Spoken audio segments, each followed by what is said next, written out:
basically, following Twitter this morning, it's obvious that lesson study's been mentioned quite a lot. So I'm going to give a sort of a particular view of it, I suppose, and also sort of some of the lessons that I think you can take from it, and ways of using it differently.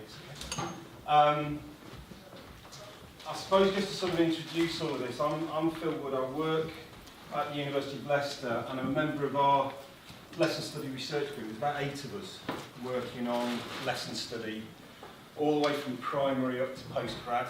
So we've worked with primary schools, secondary schools, FE, and at university level. And we've been doing research, I guess, for about 3 years. And we're not only researching it, we do it as well. So I actually do a lot of lesson study on my own work as a lecturer, mostly with master's students.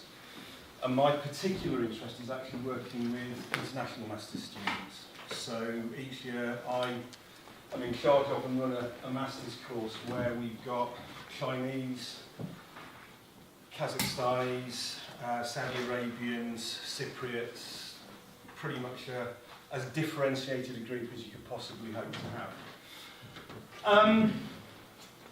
I suppose sort of the first thing that I would say in context of this is that as somebody who taught in schools for 10 years, has worked alongside teachers for the last 8 or 9 years on a lot of action research, one of the things that I've noticed, certainly since about 2003, 2004, is just a massive acceleration in change, and the fact that my feeling is all too often now change comes along so frequently that it never ever gets bedded in.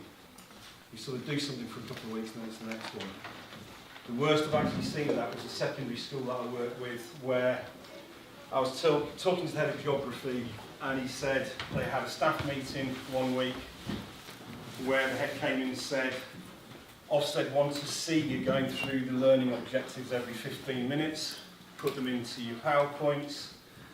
They then had a staff meeting 3 weeks later where the head came in and said, I've just heard on the grapevine, Ofsted don't like you going through learning objectives every 15 minutes, don't do it. And it just sort of gets faster and faster and faster. And I think lesson study, personally, the way I see it, is that it's a wonderful antidote, if time can be made, for just slowing things down and giving people the opportunity to discuss, debate and do things properly. And I think that for my money, the way forward in schools is what I would call a sort of dialogic approach to teacher development. Is actually giving people time to talk, giving people time to discuss, and importantly doing it authentically. I'll explain why in a second. And we started doing lesson study, and quite early on in our work I really got into work on professional capital by Hargreaves. If you've not read that book, read it. It is absolutely fantastic, and acted as an initial basis for our work. And their basic argument is that if you want to grow teachers, if you want to really help teachers become expert practitioners, you need to invest in the capital around their professionalism. They argue there's 3 elements to that. Development as teachers, as humans, in terms of their knowledge and their skills, but really importantly, through social capital, allowing them to work in groups, allowing them to discuss things, giving them time to do that, and really importantly, that it's got to be genuine. They've got to have discretionary judgment over what it is they develop. So this isn't some kind of top-down model. Can't be the SLT sort of coming in and sort of saying, this term, our focus is to go away and do lesson study on that. It's got to come from groups of teachers, A, who have formed their own groups, that haven't been formed by someone else, and secondly, they then have to choose what it is they want to look at. The important thing with this is that it requires space and time. If you try and do this quickly, if you sort of say you've got half an hour to do that, it ain't going to work, in my opinion. I think this is really important because this then becomes a level and informal process, and it should be. I'm a complexity scientist. I am a complexity, I believe in notions of complexity, and there's a lot of research done about 10 years ago that showed that organisations who are innovative and move forward are those organisations that give opportunity for informal discussion and chat, but it's not all timetabled and focused and decided on before the event. It's giving people the space. Interestingly, I've done some other work, research on BSF. One of the things we found is that brand new schools where they don't have a staff room, the rate of innovation plummets, because teachers all stay in their own little faculties and they never go to a central point to share ideas. It kills off innovation badly. Some background to lesson study, which I'll zip through because you've probably either heard it before or may have got it through Twitter feed this morning. It originates from Japan. They've been doing it for over 100 years. So this isn't some newfangled fad. This is something that has worked within, admittedly, a particular socio-cultural context for a very long period of time. And it's this idea of doing collaborative research and really importantly, trying to focus on deepening our understanding of students' learning.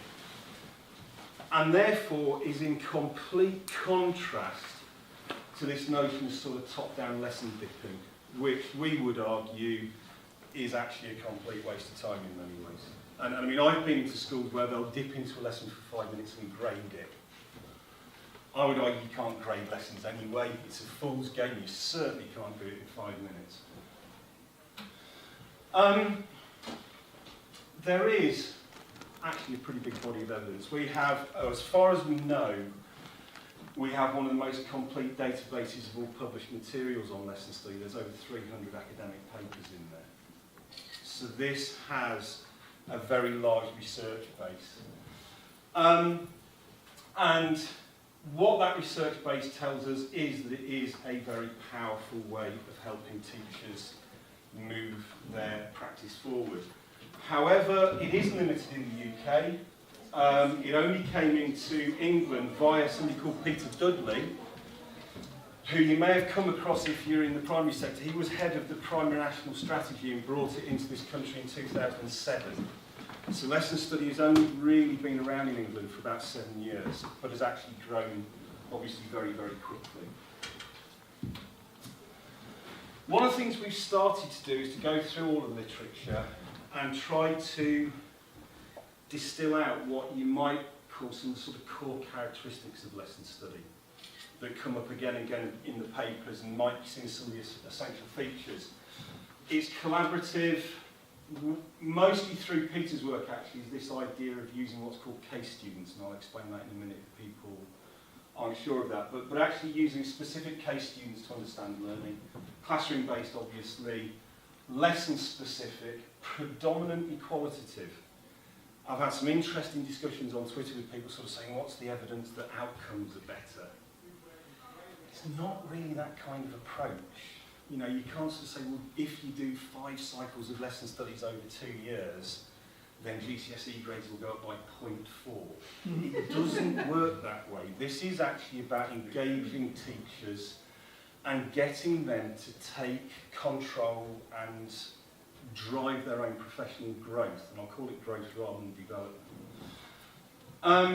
Learning and pedagogy focused, but it's flexible.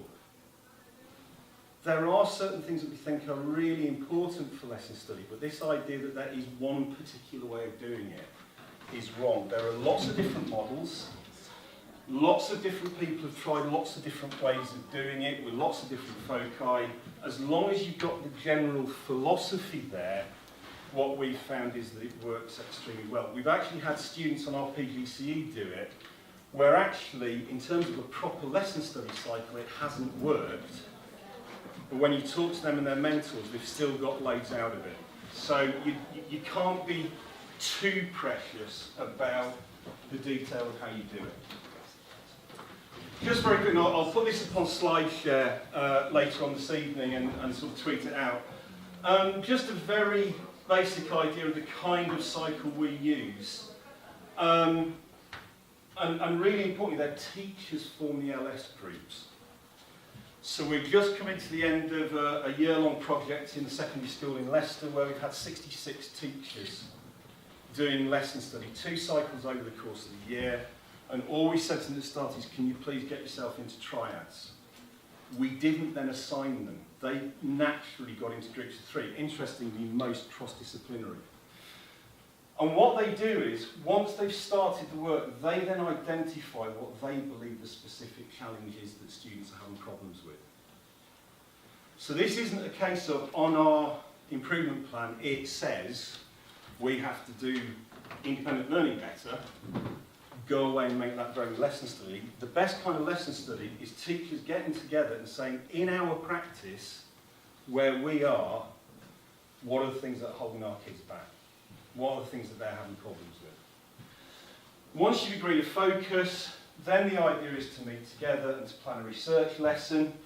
And the really important part in that research lesson is, yes, designing the lesson as you normally would, but the kind of way that we've worked that seems to be very successful is almost splitting a piece of paper into two and sort of saying, right, what do you think your lesson should look like? And then on the other side, what are the kids actually doing, how are they learning, and what is the evidence that you might see that they're actually learning? So that there has to be far more focus on the learning rather than the teaching. The two work together very, very explicitly. In Japan, it is not unknown for that process to take upwards of 20 hours for a 1-hour lesson. I've seen lesson plans from Japan that run to about 12 sides long. That is just totally unsustainable in our context. The context in Japan is a lot of teachers in Japan have very, very low contact time. They might only be teaching 15, 16 hours a week. And the idea is that they spend a lot of the extra time then working together. So what we found is that about an hour, 2 hours is normally enough to prepare a lesson. What we also have got as our model is to say to the group, what we'd like to do is to identify case students. So normally when people start out, just choose 2 students each. So if you've got 3 people in a group, you might only be observing 4 kids. And what we suggest is observe, if you like, sort of case kids who are stereotypes of a particular group. So if you're interested in ability, perhaps choose kids of different ability. If you're interested in some other variable, choose in that way. Our reason for that, and we agree completely with Pete Dudley on this, is that if you try and observe a whole group, you will miss so much that it's meaningless. You need to focus in on particular individuals and look at them in detail. And it's the most difficult thing I've ever done when I first started. Having been a teacher for 10 years, AST for 5, a lot of school observation, I was used to sitting at the back and watching the teacher. The first time I did this, and I had to sit there and watch the kids, it just felt really foreign. And the kids find it really foreign for about the first 5 minutes, because quite often you'll be sitting at the front. So to actually have an observer sitting at the front facing the group, rather than sitting at the back facing the teacher, is just sort of, what are you doing? So what we argue is 2 or 3, and what you do is when you're deciding what kind of evidence of learning you're going to try and find, you think about those particular individuals. What will that individual be doing at that point in time? What do we think they might be writing, or what kind of things might they be discussing? You observe the lesson, and then afterwards evaluate it. And that's the really big cultural difference, having listened to a lot of, read a lot of transcripts, listened to a lot of recordings of evaluation meetings. Because it's actually evaluating the learning, it's not evaluating the teacher. So early on, the first cycle, it's amazing how many meetings you get where the first thing that's said is, how do you think that went? It's, no, that's not what it's about. It's actually talking about the kids and what the kids were doing and their learning and what your evidence is. So it's quite a big cultural shift in some ways. And the idea then is that you look at the evidence, you think about how well they've understood it, you can modify the lesson if you want. If you have a parallel group, then teach the modified lesson to a parallel group, and somebody else out of the group actually then does that second lesson. Now, one of the things we found with teachers is that they love this because it takes the onus off them. It means that they can go in and look at the learning in a lesson without feeling that they're on show, because actually they're not being observed. And the philosophy is, well, why would you? Because actually you've developed it all together, so why would you want to observe one of the people that you've you're looking at the kids and learning. We've embellished it in particular ways, in line again with Peter's and then extended beyond that. What he argues you should do, and we completely agree, if you have the time, is to interview the kids that you've observed. And we've used a particular approach to that. So what we'll do is we'll get them to bring their books along, and then we do stimulated recall interviews with them. Right, what were you writing here? Can you remember why you were writing it? What were you thinking about at the time? And we've been doing a project this year. We're involved in the running of a new skit up in Leicester. And when we set it up, we decided the first master's assignment they were going to do would be a piece of lesson study. So all 33 of them have done lesson study as part of their teacher training. And we wanted to evaluate it, so we went out and did some interviews with some mentors, and one of them who's a geographer that I know really well, I've worked with him for years, published research with him. He sort of sat down and I asked him about the whole of this process, and he sort of said, yeah, the observation was great, but you can't necessarily see a lot, which I agree with. But actually the things that were most powerful were the interviews with kids. He said, because suddenly I realised that even if we were interviewing 3 kids, the routes they were taking through that lesson were all completely different. They might all get to generally the same endpoints at the end of the lesson, but the way in which they did it was completely different. He said, it's wonderful, but actually I don't know quite what to do with it at the same time. Because actually it means that things like 3 levels of differentiation feels a little bit simplistic. They're all sort of navigating this differently, and it's made him go back and really think about what he's doing sort of quite fundamentally. So that's sort of the sort of cycle, if you like, basic cycle. What kind of things do we think is important from the stuff we've done? We've done a whole stack of projects over the last 3 years, many of which in sort of draft form or in conference papers on our website, and I'll give you a link to that towards the end. Sims and Walsh have done some work within this country. They were some of the early adopters, and I love that sort of quote, a true glimpse of what it means to learn from teaching. I had been researching learning and learning innovation for about 10 years before I started doing this.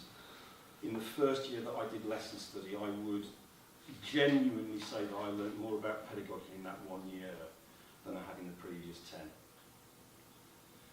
Part of that, I must admit, is that I do most of my research with a guy called Vasil Seipler, who's in his early 60s, and he's a paid-up member of the very traditional approach to pedagogy group within the university. So we started off poles apart, and over the last 3 years, we sort of gravitated to a central ground. And it's been wonderful because there's been a really genuine, innovative tension there between the two of us, seeing things differently, discussing it, playing around with ideas, etc. I love this sort of idea of a team pedagogy, and I think what's really important about that is that what we've noticed with people who've done it for a period of time is that when we start with them, they tend to talk about teaching in detail. I think because of the way that people are trained in this country, national strategies, we've got a really rich vocabulary around teaching. When they start off, they talk about learning in shorthand, and they talk about levels. And they use levels as a shorthand for actually discussing learning.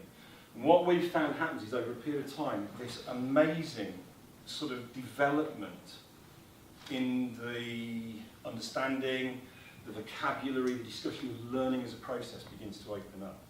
Because actually, that's what you're focusing on. And therefore, you've got to try and find ways of conceptualising that. However, what we would say is, and I would say because I'm a complexity theorist, is that a lot of learning is hidden. You can only see parts of learning. And therefore, you never, ever, however much of this you do, you are not going to see the full detail of learning. You're not going to understand the full detail of learning within the classroom. You're seeing bits of it, and you're trying to extrapolate between them. So it's trying to grapple with an amazingly complex process. Just a couple of quotes, really. These are some of the things that have come out as big pluses, I suppose, within the research we've done. So one is this idea of making time and space for discussion. These are mainly from ITE things we've done. I know there's been a bit of a discussion on Twitter recently about lesson study being something that's really useful for expert teachers. I've got to say we've run about 3 projects now with PGCE students and SCIT students, and they learn just as much, if not more. And what's really beautiful about it is, for the first time ever in 10, 11 years of being involved in ITE, I'm getting mentors saying that they're learning more from having a student in, because they actually learn from the discussion as well. They just learn something different. Rather than a lot of sort of anodyne ITE, where the mentor's sort of churning out lots of information, but they don't feel necessarily as if they're getting a huge amount out of it.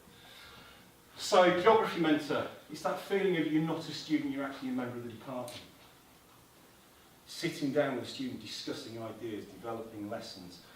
The geography trainee here really loved the idea that he could share ideas. He was only four weeks into his first placement, but he could share ideas and feel like he was having a meaningful contribution.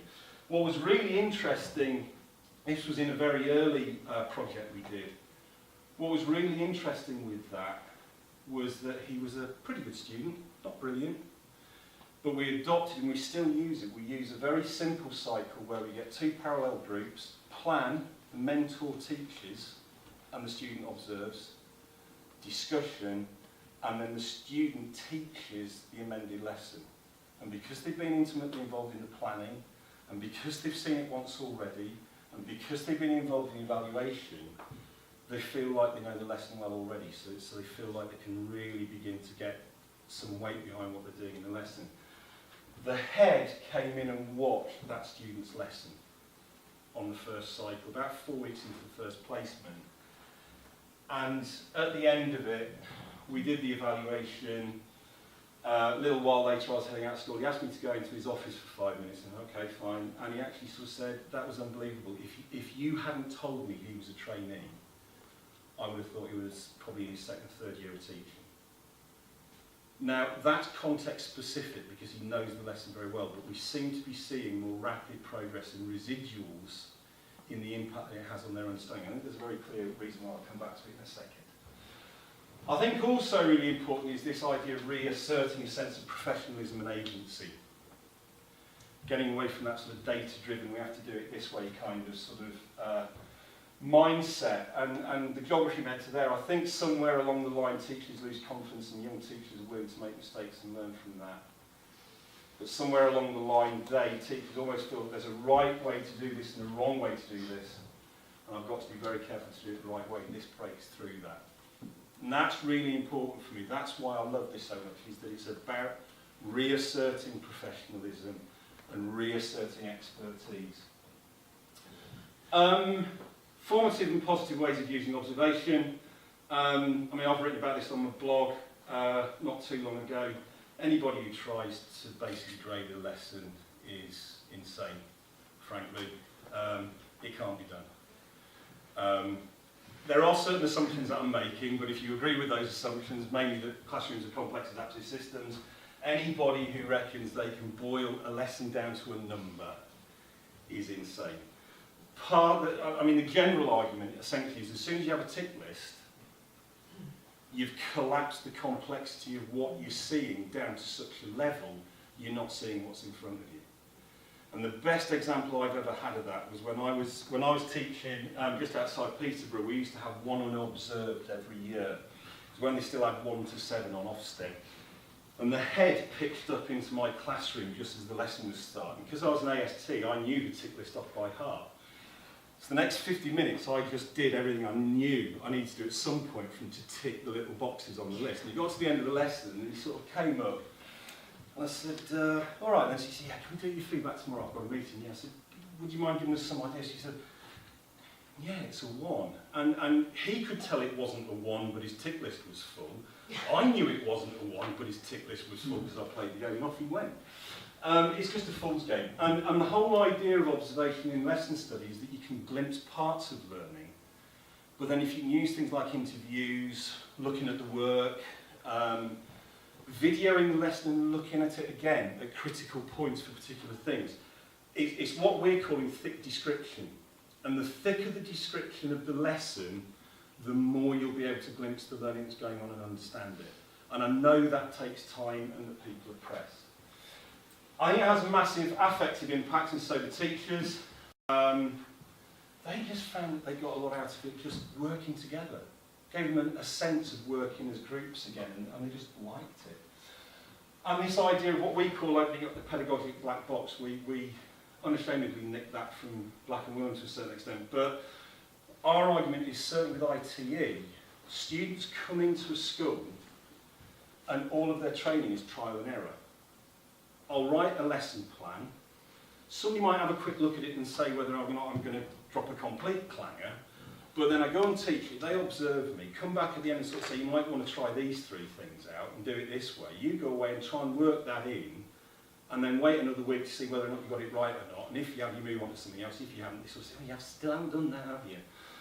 The whole idea of this, we have found from the data, is that by sitting with an expert teacher who opens up their thought process, right from what are we trying to do, how are we going to do it, how does it work with particular kids, then seeing how that artifact, that lesson plan actually translates into reality, and then evaluating it, and then trying it yourself. You're opening up this massive black box of expertise that in a lot of training just doesn't happen. It's all just sort of happens in the ether somewhere. I think there are 3 challenges that we have to think about, however. First of all, how we characterise learning. I haven't had time to do the research, unfortunately. I was going to this year and then I just ran out of time. I did a bit of a straw poll with 3 or 4 senior leaders that I know. 2 of whom are actually my PhD students. When I was in meetings with them, I said, just out of interest, do you do lesson observation? Yes. Can you define learning for me? What do you mean? Well, how would you define learning? I don't know. Then how can you observe it in a lesson? And I think one of the things that we've got to, or one of the things we can use lesson study for is really opening up a far wider, deeper debate about what learning actually is, what the process of learning is, how people learn in different contexts. To get the same richness in learning discussions as we've had in teaching discussions for really quite some time. As I've already said, that I think there's a real challenge about how we capture the process of learning, and we've found that the more methods we use, as long as they're targeted, the better. So we'll do things like leave dictaphones on tables so that we can actually pick up the discussions that kids are having. I was at Andy and Andy's session this morning. One of the things that we have done, not a huge amount of, one of the things that I found really useful as an observer is actually listening to kids talking in a lesson and trying to work out roughly where they might be in solo taxonomy through what they're saying, how they're connecting it together. Is it just bits of disjointed sort of information, or are they beginning to bring it together in the kind of social sort of discussions that they're having? And then how you actually analyse that data, and we're fortunate that we have a linguist on the team who's now actually doing discourse analysis on transcripts, and that is opening up a whole new front of how people are constructing ideas, which I actually, the detail of which I really haven't got a handle on. One possible way of looking at learning is this one by Kennedy Leris. He's not very well known. He's a Danish psychologist. This is the sort of theoretical basis that we've been using a lot. And he argues essentially there are 3 dimensions to learning. There's the cognitive, which is obviously hugely important.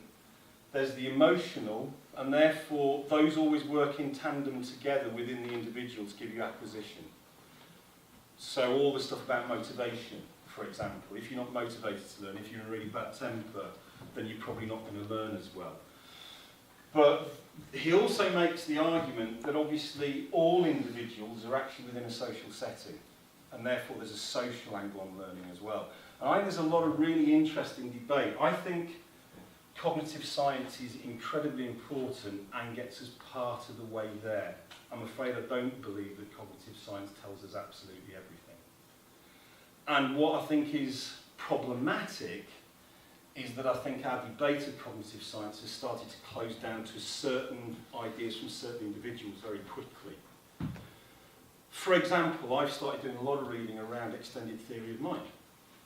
So there's one area of cognitive science that would argue, for example, if you've written anything down on a piece of paper, that's part of your long-term memory.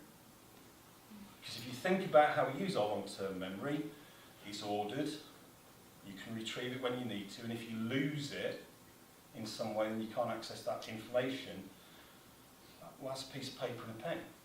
So actually, if we say that written notes that we've created isn't part of our long-term memory, is it because they're not, or is it just that we have some preconceived idea of where the mind sits? So there's lots of interesting debates to be had, and I think those are the kind of things that need to be opened up. And again, I'm not saying there's a definitive answer. So, one of my favourite images really, how much learning can we actually see through lesson study? And I would claim lesson study, like any other technique within the classroom, any other technique, action research, I'd argue that lesson study is just a specific type of action research, will give us glimpses.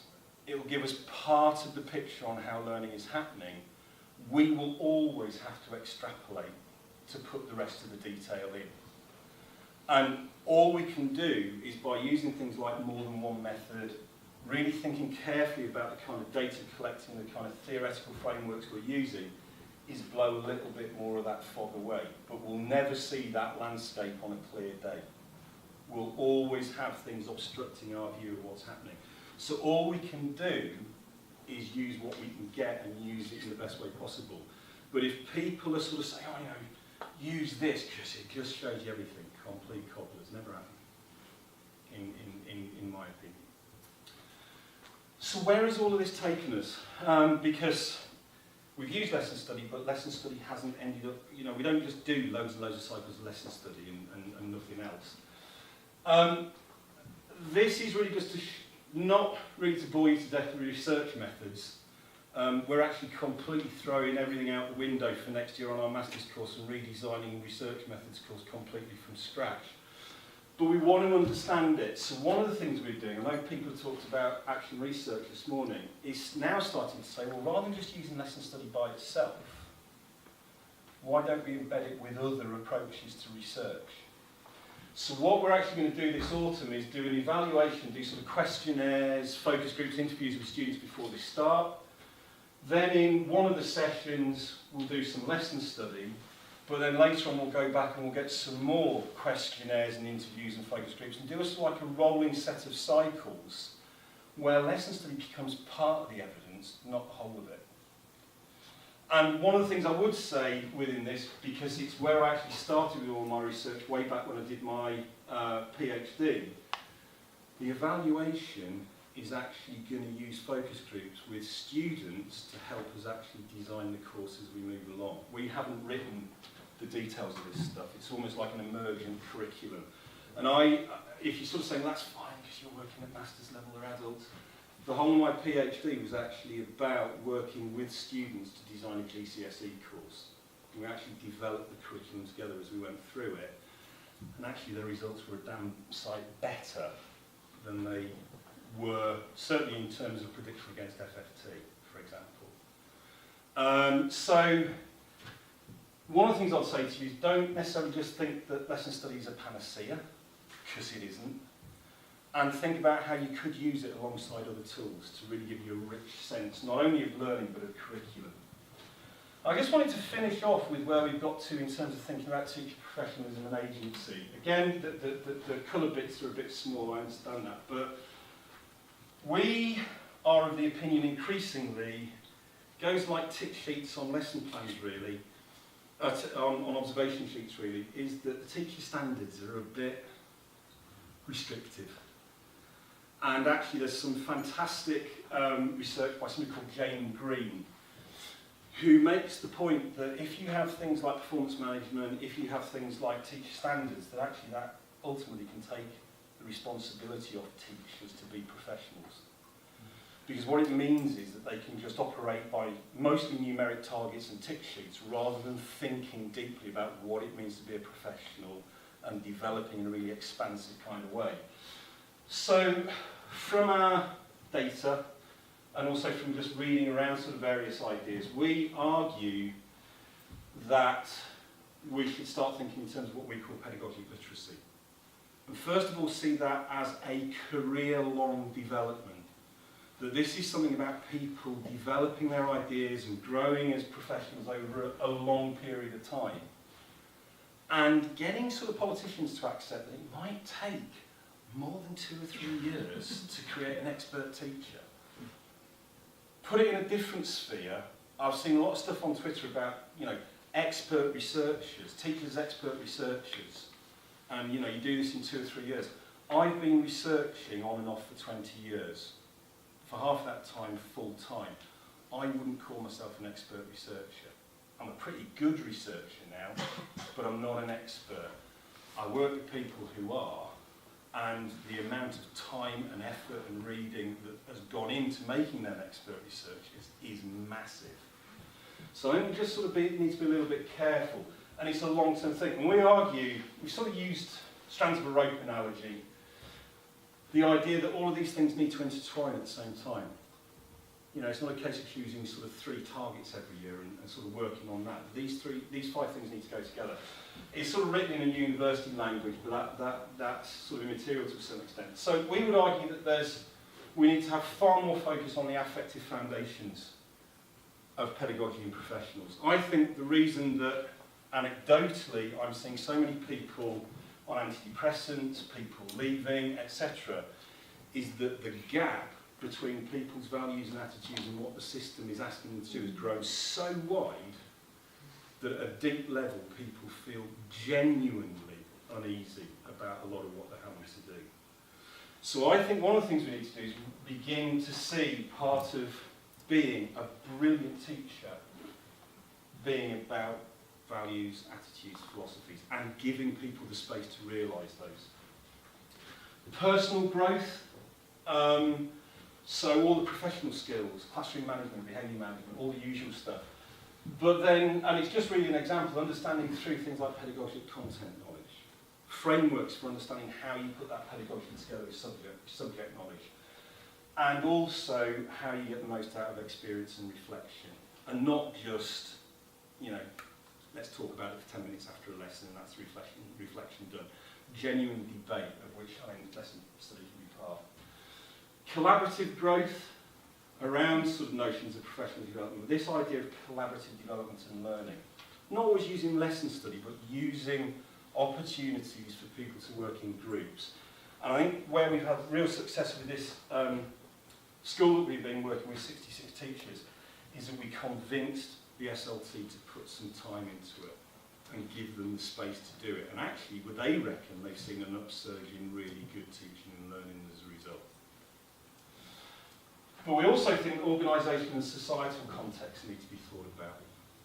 That actually part of being a good teacher is sort of having time to get our eyes up above what's going on in the classroom and thinking about social and cultural inequality, thinking about policy and our place in policy, rather than just reacting to it all the time. And also organisational context. One of the things I find with expert teachers is one of the things they're really good at is understanding the micropolitics of the school and how to subvert the systems to create a genuinely good experience. And they're master tacticians at being able to do that. So we would argue that sort of what's coming out of this on a bigger picture is this idea of a more holistic view of people's development.